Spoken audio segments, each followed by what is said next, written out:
Hello everyone. तो आज हम लोग स्टैटिक जीके सीरीज़ का पार्ट 5th वीडियोज़ लेकर आए हैं। तो इससे पहले हम लोग पार्ट 4th वीडियोज़ कर चुके हैं। तो चलिए पार्ट 5th वीडियो स्टार्ट करते हैं। Question 41, Mohiniyattam is classical dance of option A Tamil Nadu, option B Andhra Pradesh, option C Kerala and option D Karnataka. यानी मोहिनी अट्टम आपका शास्त्रीय नृत्य किस राज्य का है? तो इसका राइट आंसर होगा केरला। तो आइए कुछ इम्पॉर्टेंट शास्त्रीय नृत्य यानी क्लासिकल डांस के बारे में बात कर लेते हैं जो एग्जामिनेशंस के पॉइंट ऑफ व्यू से इम्पॉर्टेंट हो सकता है। तो तमिलनाडु का क्लासिकल डांस भरतनाट्यम है एंड आंध्र प्रदेश का कुचिपुड़ी है। तो आइए इसके अलावा कुछ और अन्य क्लासिकल डांस के बारे में बात कर लेते हैं। तो सबसे पहले बात यह कर लेते हैं कि टोटल क्लासिकल डांस की संख्या कितनी है। तो इसका राइट आंसर होगा 8। इससे पहले वाली वीडियोज़ में इस पे चर्चा हम लोग कर चुके हैं कि क्लासिकल डांस कितनी है और पूरी डिटेल्स में बात की है। तो क्लासिकल डांस की संख्या 8 है। जैसे कथकली आपका केरला में परफॉर्म किया जाता है, मणिपुरी में यानी मणिपुर में आपका मणिपुरी परफॉर्म किया जाता है, उड़ीसा में आपका उड़ीसी परफॉर्म किया जाता है, वैसे ही आपका असम में है ना सतरिया परफॉर्म किया जाता है और आपका उत्तर प्रदेश में कथक परफॉर्म किया जाता है। तो चलिए हम लोग नेक्स्ट क्वेश्चंस के बारे में बात करते हैं। Question 42, Indian expertise recently used in the archaeological restorations of the monuments at option A Angkor Wat, option B Jerusalem, option C Rome and option D Yucatan. तो इसका राइट आंसर होगा option A Angkor Wat. तो आइए Angkor Wat के मंदिर के बारे में कुछ महत्वपूर्ण बात कर लेते हैं जो एग्जामिनेशंस के पॉइंट ऑफ व्यू से इंपॉर्टेंट तो बन सकता है। तो पहली बात कि यह अंकोर वाट का मंदिर विश्व का सबसे बड़ा हिंदू टेम्पल है और दूसरी बात यह मंदिर जो है ना वो भगवान विष्णु का है और ये अंकोर वाट का मंदिर का निर्माण सम्राट सूर्यवर्मन द्वितीय के शासनकाल में हुआ था। ये जो मंदिर का जो निर्माण हुआ था ना वो सूर्यमान द्वितीय के शासनकाल में हुआ था और ये अंकोर वाट का मंदिर आपका कंबोडिया में पड़ जाता है।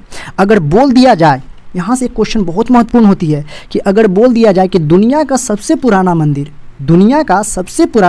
कौन है, तो इसका आंसर होगा मुंडेश्वरी देवी मंदिर। और यह मंदिर जो है ना वो बिहार के कैमूर जिले के रामगढ़ के पावड़ा पहाड़ी पर सिचुएटेड है। ओके, पावड़ा पहाड़ी पर सिचुएटेड है जो बिहार में पड़ता है और बिहार के कैमूर जिले में पड़ता है। तो चलिए हम लोग नेक्स्ट क्वेश्चन के बारे में बात करते हैं। Question number 43, who of the following is not associated with sitar? Option A Amir Khusro, option B Ravi Shankar, option C Vilayat Hussain Khan and option D Amjad Ali Khan.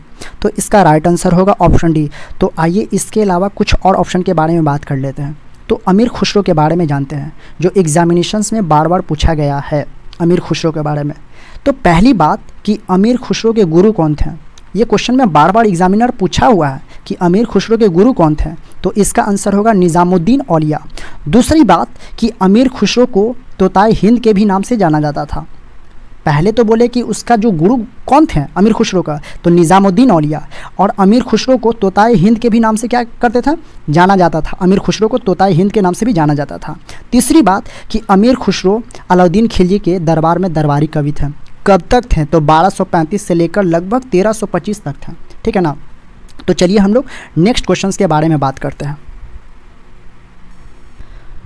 Question number 44, Islam was founded in option A 7th century AD, option B 5th century AD, option C 5th century BC and option D 3rd century BC.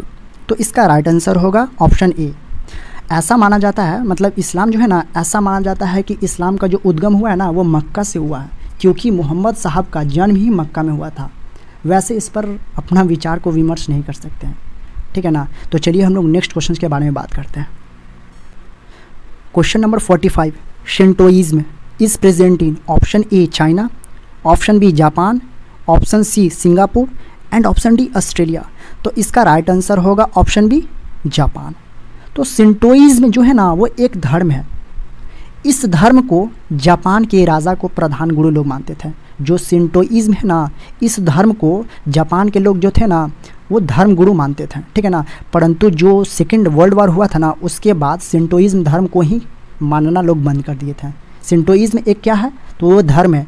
कहाँ से relate करता है, तो वो Japan से करता है। ठीक है ना। ये गुरु मानते थे, मतलब प्रधान मानते थे, जापान के राजा को प्रधान मानते थे।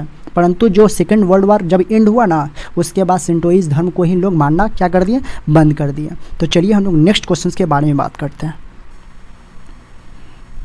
Question 46, who of the following is not the acting president of India. यानी क्वेश्चन क्या बोल रहा है कि निम्नलिखित में से कार्यवाहक राष्ट्रपति के कार्य कौन नहीं किए हैं, मतलब कार्यवाहक राष्ट्रपति की जगह कौन नहीं ले पाए हैं, ठीक है ना। तो ऑप्शन ए में बोला गया है वीवी गिरी, ऑप्शन बी में बोला गया है बीडी जाति, ऑप्शन सी में बोला गया है हिदायतुल्ला एंड ऑप्शन डी में बोला गया है जाकिर हुसैन। तो इसका राइट आंसर होगा जाकिर हुसैन। जाकिर हुसैन, सो जाकिर हुसैन के अलावा जो थे ना वीवी गिरी, बीडी जाति एंड हिदायतुल्ला है ना, वो कार्यवाहक प्रेसिडेंट पर कार्य कर चुके हैं। तो चलिए हम लोग नेक्स्ट क्वेश्चन के बारे में बात करते हैं। Question 47, next to Hindi the biggest linguistic unit in India. यानी हिंदी के बाद सबसे ज़्यादा जो भाषा का इस्तेमाल किया जाता है भारत में, वो कौन सी भाषा है। Option A Bengali, option B Urdu, option C Telugu and option D Marathi. तो इसका राइट आंसर होगा ऑप्शन ए बंगाली। तो चलिए हम लोग नेक्स्ट क्वेश्चन के बारे में बात करते हैं। Question 48, who was the first Indian lady actress to receive the Padma Shri award. यानी भारत की पहली फिल्म अभिनेत्री कौन है जो पहला रिसीव की थी पद्मश्री अवार्ड। तो ऑप्शन ए में बोला गया है स्मिता पाटिल, ऑप्शन बी में बोला गया है नरगिस दत्त, ऑप्शन सी में बोला गया है Meena Kumari and option D में बोला गया है मधुबाला। तो इसका राइट आंसर होगा ऑप्शन बी नरगिस दत्त। तो चलिए नेक्स्ट क्वेश्चन के बारे में बात करते हैं। Question 49, which of the following Indian state has the largest number of scheduled tribe populations. निम्नलिखित में से लार्जेस्ट नंबर ऑफ पॉपुलेशन किस स्टेट में, मतलब भारत के किस स्टेट में लार्जेस्ट नंबर ऑफ पॉपुलेशन आवास करते हैं। Option A Bihar, option B Orissa, option C Madhya Pradesh and option D Assam. तो इसका राइट आंसर होगा ऑप्शन सी मध्य प्रदेश।